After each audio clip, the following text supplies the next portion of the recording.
On today's show, Khaman Maluach begins his campaign as the Phoenix Suns starting center after a dominant performance to begin Summer League. It's all that and much more in this edition of Locked On Phoenix Suns.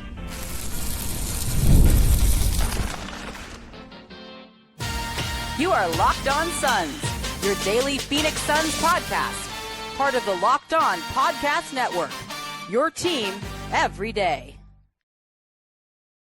What is up? Welcome back in to yet another edition of Locked On Phoenix Suns, a part of the Locked On Podcast Network. Koa Peat shows up late, little bit of jitters to start his NBA career, and then shows up with some nice dimes, a couple of nice baskets. We'll also get to what I am calling the other guys tonight: Koby, Brea, Rasheer Fleming. How about Sam Hoiberg? Hey, there's also another kid out there. He goes by the name of Javonte Cook, who had a nice little night for the Phoenix Suns. Plus, we'll get to Kaman Maluach shining bright in just a second. But first, today's episode is brought to you by my friends over at Odoo. Great organizations win because operations matter, and that's why you should get Odoo. Try it for free today at odoo.com/lockedon. That's odoo.com/lockedon. Holy smokes.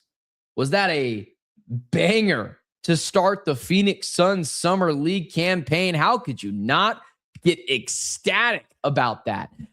I mean, I wasn't even planning on doing a show tonight, guys. Obviously, I didn't even see the first quarter of this game because, I'm going to be out in Vegas starting from Sunday to Thursday. There's a lot of things going to be going on then. I decided to spend the night with the family, and I thought after seeing the first quarter, like, holy cow, I made the right decision tonight. And then I'm able to catch that second quarter, that third quarter, and that fourth quarter where I got to put some things on hold. The Phoenix Suns storm back after only scoring what I believe was 24 points in the first half. They end up rattling off 31 in the third quarter. It was really led by Khaman Maluach. Listen, I don't want to toot my own horn here. I really don't. But there was a lot of naysayers about Khaman Maluach and the Phoenix Suns drafting him and some premature things about him. And this is why if I didn't watch the entirety of the game and I came on here and I wanted to pretend like I watched the entire game, I could tell you 7 for 15, 3 for 7, didn't play very well, 7 turnovers tonight. Ooh, not so good for Khaman Maluach at all. And then the second half hit. And that's how you know if someone watched this game or not. I had to go he played so well in that late third and that fourth quarter where I was like, what happened in the first quarter for this team? I got to go back. I'm looking at it, and it's like, you guys are missing open shots. They're kind of being sloppy with the basketball. And then it just completely flipped for Khaman Maluach in that third quarter. Now, listen, I get it. I don't want to blow smoke. I don't want to be too crazy about the Suns' first Summer League game. In fact, I tweeted out after the first half for this team, because I wouldn't go too hard in on this team if they played poorly, but I tweeted out, listen, it's game 1 of the NBA Summer League, so there's no need for insane overreactions, but by God, was that an absolutely horrendous display of offensive basketball by the Suns. 8 for 27 from the field from Malawatch, Peat, Fleming, and Brea combined. Yikes is what I put it. That third quarter, again, makes me think, why did the Phoenix Suns need for it to make it so imperative that they had to bring back Mark Williams? Guys, I understand. The stat line doesn't look great. And had I missed the entirety of the game and I wanted to just come on here and flick on the camera and pretend to you I watched it, I would have came on here with a completely different tune. Well, come on, Malawatch, 7 turnovers, 7 for 15 from the field. I get it. I would encourage you to go back and watch that game. There were some flashes in the second quarter. Koa Peat finding Khaman Maluach on the backside on a backdoor alley-oop, which is exactly what I asked of him. I know he didn't handle the ball supremely well. He did have those 7 turnovers. Those absolutely need to get cut back. But the dude is 19. He's 19. And he has only been playing basketball for like a half decade. Like, I've been playing basketball longer than Khaman Maluach. Let's let the guy go through some growing pains. And that's why it was so important that the Suns allowed him and Rasheer Fleming, who we'll get to in just a second, to play and go through these growing pains. Had the Suns gotten blown out in this game like it looked like they were going to, and all their stars, their summer league stars, played poorly, I wouldn't have killed him. It's why I tweeted that out. Like, it's game 1 of summer league. Things happen. They could have easily rolled over. None of us really would have batted an eye. And we all kind of would have said to ourselves, well, not great, but it's just game 1. In that third quarter, Khaman Maluach had 3 3-pointers made. So remember, he went in. By the way, the Suns as a whole, like, this was just not a Khaman Maluach problem. The Suns went into the second half with 0 3-pointers made. They were 0 for 13. They then scored 8 3-pointers, 5 of them in that third quarter, 3 of them belonging to Khaman Maluach. 8 3-pointers came from 2 guys, and that was it. That's all they had. They shot 8 for 28 from 3. But it wasn't just the offensive side of the ball, which is what people are going to point to, again, with those turnovers and lack of assists. Khaman Maluach might not ever be a star, but you just can't write off anything with him. He had a block tonight that was superb, getting all the way on the other side of the court, meeting a guy at the rim, blocking the ball. He had 11 rebounds tonight, especially late in this game. He was attacking on the defensive glass. Every loose ball was his. Was living around the rim a little bit. I cited that Koa Peat alley-oop to him, which was just beautiful. Koa Peat, I thought, had a masterful second half as well. His stat line actually shaped out a little bit better. But this is why you got to give these guys a little bit of time. Because, and this is why I will continue to wonder, this is what I'll say. I know the first half wasn't great for Khaman Maluach, but that second half was so superb in my eyes. The getting to the rim, the 3-point jumpers in the third quarter, the 11 rebounds, a lot of those attacking when they needed it most in that second half. You see the raw talent and potential for Khaman Maluach. 1, I can't believe anyone would give up on this guy so early. And 2, I am going to continue to ask why the Phoenix Suns thought it was so imperative to bring Mark Williams back. And to be fair to everyone, maybe there was no trade partner for Mark Williams. Maybe everyone kind of felt a guy that can't stay healthy very much. You got to be really frugal with your salary cap and the way you go about spending your money, that it just felt like a risk teams weren't willing to take. And maybe that is the case. And if that is the case, then this argument is null and void. It doesn't matter. It's irrelevant. But I will continue to build the argument for Khaman Maluach as the starting center for the Phoenix Suns this year. Because if he can replicate what he showed in that third and fourth quarter against the Trailblazers in this summer league game, and he can be a viable stretch 5 while also be an A+ defender, especially in the low post, if he can be an A+ rim defender, that helps cover up the deficiencies of Miles Bridges as a defender, as Jalen Green as a defender, and it just kind of ties that starting lineup together a lot better. Plus, it would allow Jalen Green and Miles Bridges to attack the rim a little bit better because Khaman Maluach is spacing the floor a little bit. I understand Mark Williams right now is just the better player than Khaman Maluach, but this is about fit in the starting lineup. And you can't look at that third and half of that fourth quarter and say to yourself that guy, that there should absolutely be no argument where he's not the starting center for the Phoenix Suns. Because I think there's a real argument to be made that he could be. And so don't get caught up in all the statistics. watch the game like I decided to do from the second quarter on. Then I had to go back and rewatch the first quarter to figure out what the hell happened. The other thing, the last thing I'll say about Khaman Maluach, he got injured in this game. He took, I don't know if he bunked knees like Rasheer Fleming did, but he went out in that fourth quarter for a brief stint. And I'll be honest with you guys. I'll be honest with you. I was going to come on here and be very harsh about Khaman Maluach. Like, come on, man. If you're really hurt, I get it. You don't play. But if you can play, get your ass out there and play. If it's not if it's not something massive, if it's just a wear and tear, a bone bruise, whatever, get your ass out there and play. Like, go out there and develop. Not everything is always going to be perfect.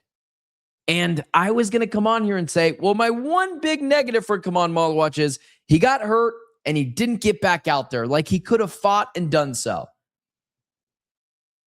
Got to give the guy some extra kudos. He didn't pull a Christian Pulisic. He went back in that game. And in a summer league game, that doesn't really matter. I can applaud that.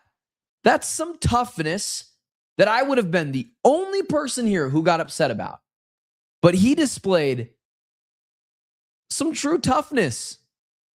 So I think people are going to get mad at me and say I'm overhyping it a little bit. I was very impressed with Khaman Maluach, but he wasn't the only one I was impressed with. Koa Peat kind of did his best Khaman Maluach impression there and decided, I'll save my best for the second half. Let's discuss that next. Today's episode is brought to you by the lovely folks over at Indeed. When workplace chaos hits and you need the right hire, Indeed sponsored jobs helps you connect with employers. It helps you connect employers with candidates who match specific needs like skills, certificates, and location. So less time gets spent searching and more time gets spent finding the right fit.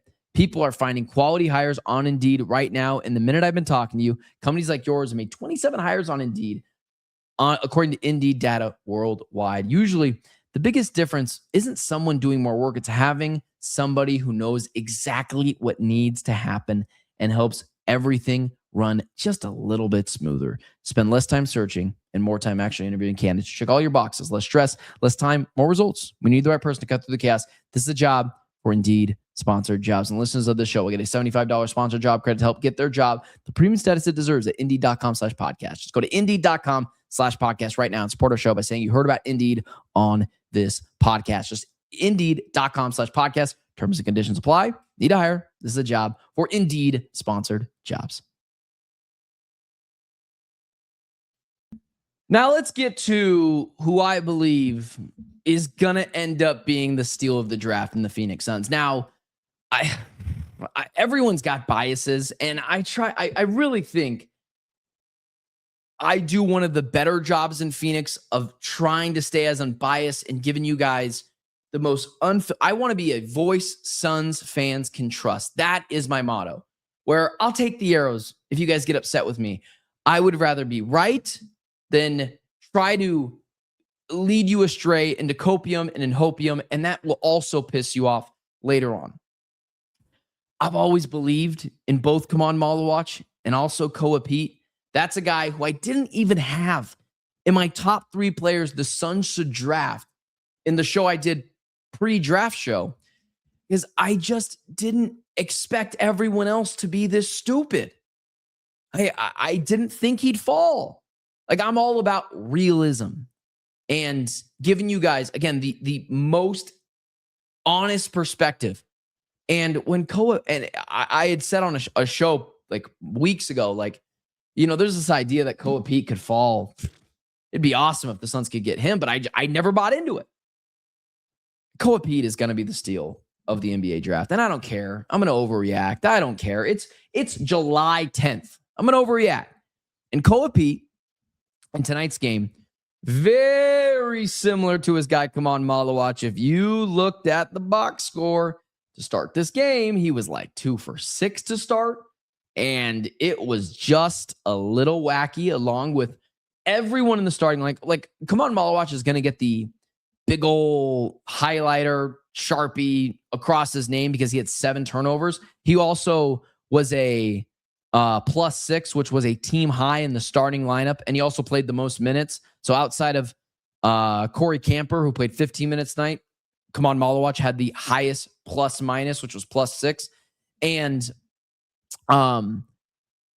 Koa Peat tonight really showed up in that third quarter.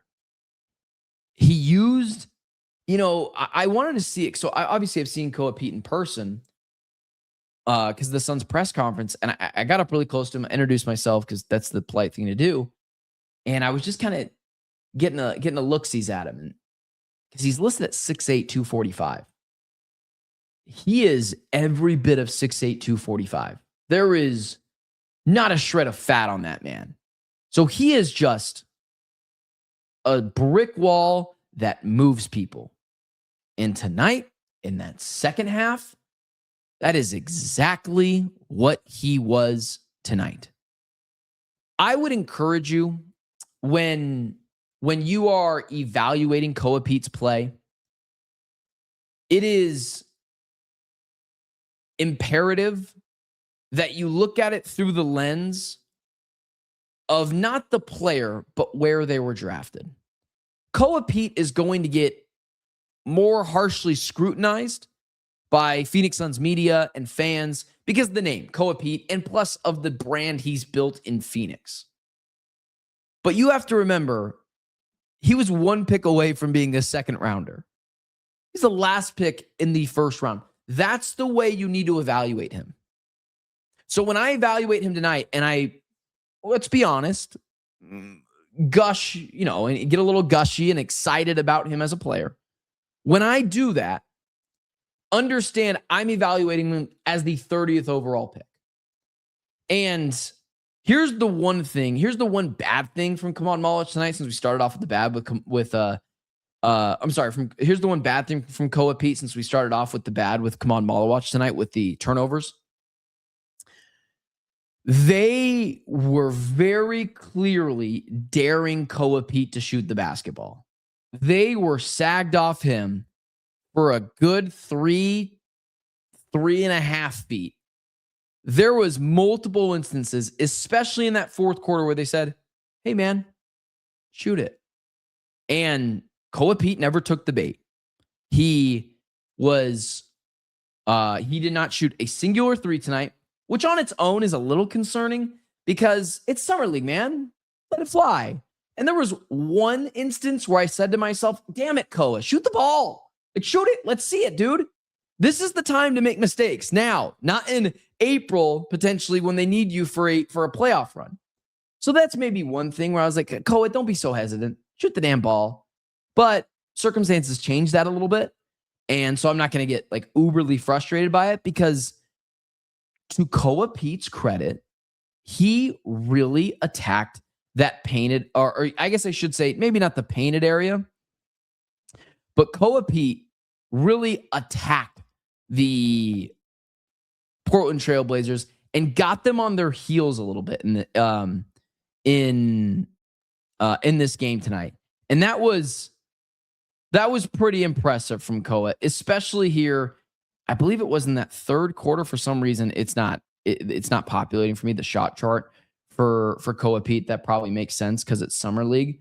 But whether it was an and one bucket where he was just too strong, got a player up on his feet, kind of leaned in the shoulder a little bit, threw it up, put it in, went to the free throw line. And if you want to feel somewhat confident in Koa Peat's ability to shoot the ball, he shot the most free throws tonight. He only shot 5 of them, and he was 3 for 5. So it wasn't like he came out of this 1 for 4.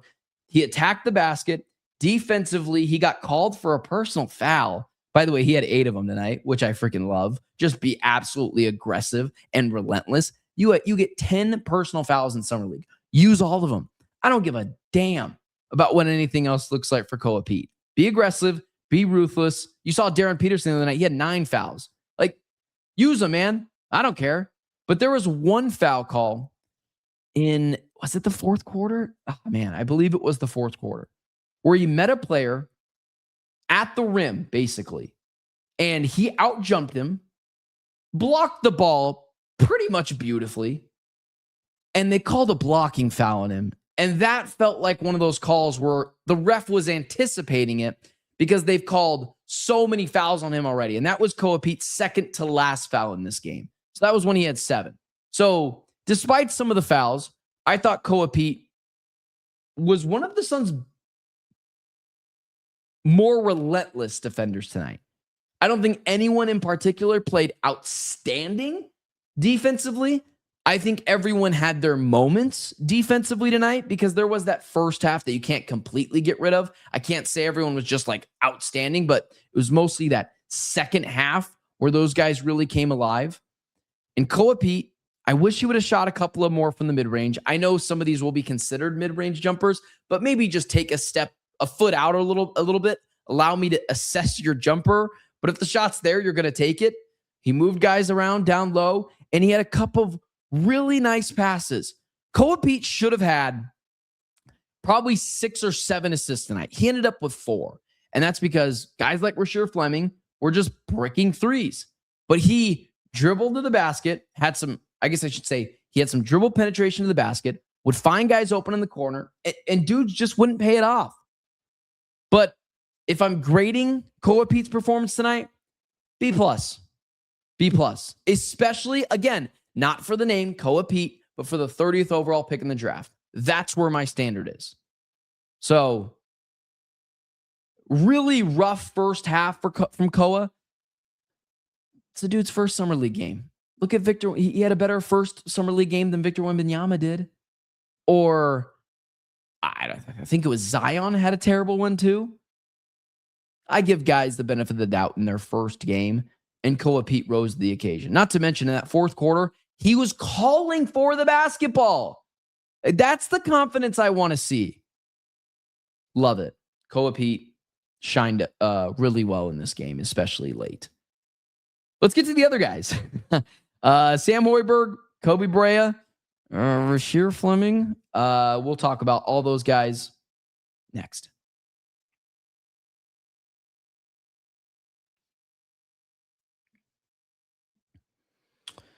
Today's episode is brought to you by our friends over at Odoo. Running a business shouldn't feel like you're trying to connect a bunch of systems that never really were designed to work together. One app for accounting, another for inventory, another for sales, and somehow none of them talk to each other. That's where Odoo comes in. Odoo is an all-in-one business management software that brings every part of your business together in one powerful platform, from sales and accounting to inventory and marketing. Everything works in one place, helping your team move faster, stay organized, and focus on growing the business instead of managing software. The best organizations know that success isn't just about talent. It's about having everyone working together towards a common goal. And that's true in sports, just like it is in business. One thing that really stands out to me is how the Phoenix Suns tonight got everyone pulling in the same direction. It wasn't just one singular player, one great coach, one person. It was a coordinated effort across the entire organization that made tonight so successful. Great organizations win because operations matter. And that's why you should get Odoo. Try for free today at odoo.com/lockedon. That's odoo.com/lockedon. Now it's time for our favorite segment of Summer League, the other guys. The other guys tonight who also played some basketball for the Phoenix Suns. And yikes, big yikes from Rasheer Fleming tonight. Like, Khaman Maluach definitely didn't earn the title of he played so well tonight that if he has one more great performance, they should rip him out of Summer League. He's probably going to play 3 games now because that first half wasn't great from him, but the second half I thought was awesome. Rasheer Fleming was not great.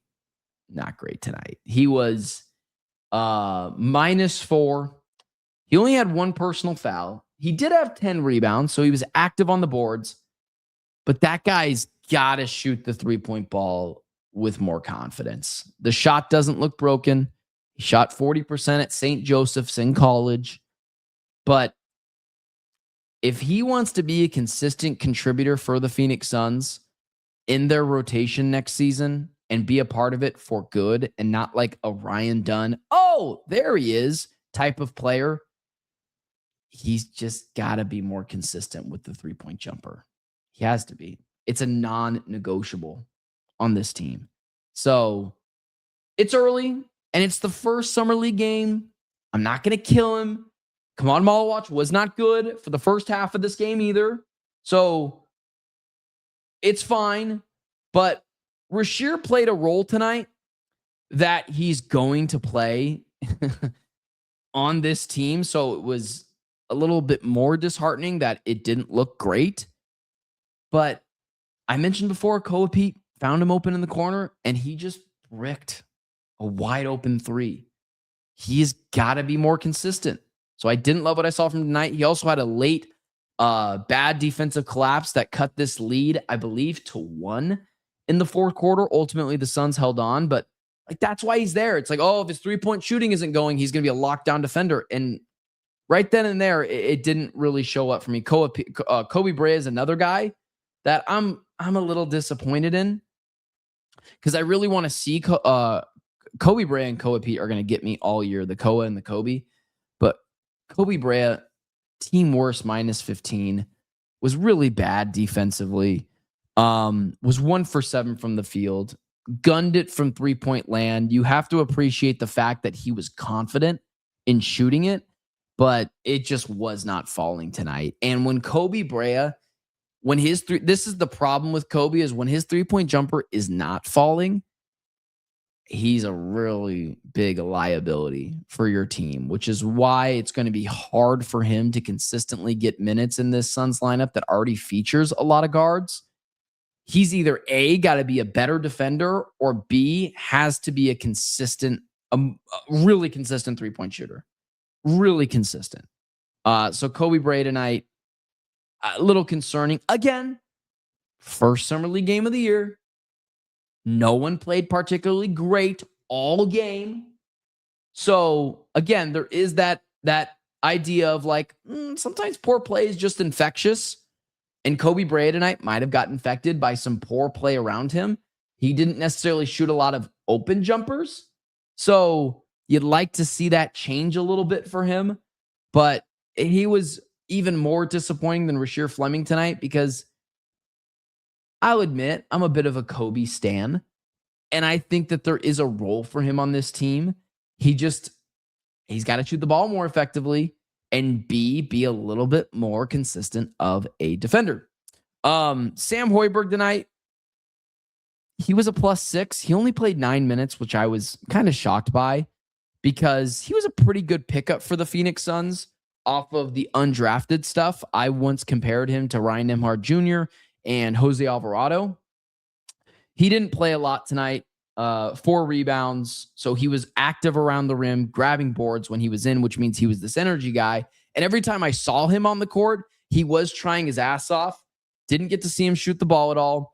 Didn't think he got enough opportunities. He should be taking Jameer Nelson Jr.'s spots. Jameer Nelson Jr. was terrible tonight. He was probably the worst player on the floor. 3 turnovers, 0 for 7 from the field.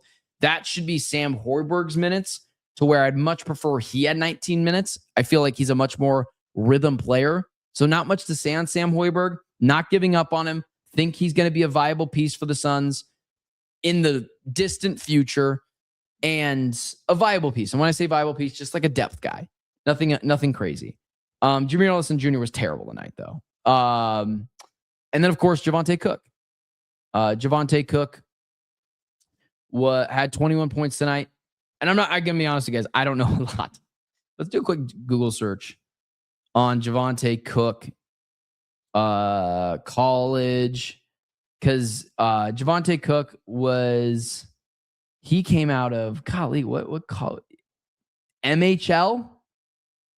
I'm going to be on, or MHU is the college that he went to. Mars Hill University. So I don't know a ton about him as a player. But But I'm not gonna lie to you guys. I'm not gonna come on here and act like I know a ton about him as a player. But shout out to Mars Hill University, man. Guy was just chucking it tonight from 3. 5 for 8 from 3 tonight, and they absolutely lose this game without him. So don't know a lot about Javonte Cook. Credit to him. Hope he finds a piece on the Suns. Maybe he's like this diamond in the rough I don't know about. Maybe he forced me to learn more about him. Until then, I'll see you guys in Vegas. I'll be there Sunday morning. I'll be at the game Sunday at noon. Forgot who the Suns are playing. Doesn't really necessarily matter because it's Summer League. But it's going to be fun, guys.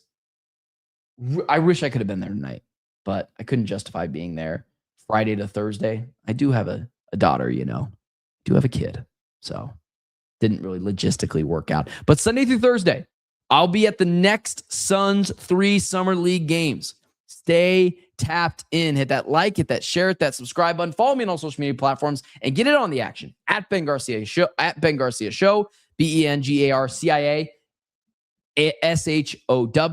on Instagram, Twitter, YouTube, TikTok. If there's a social media platform, I am there.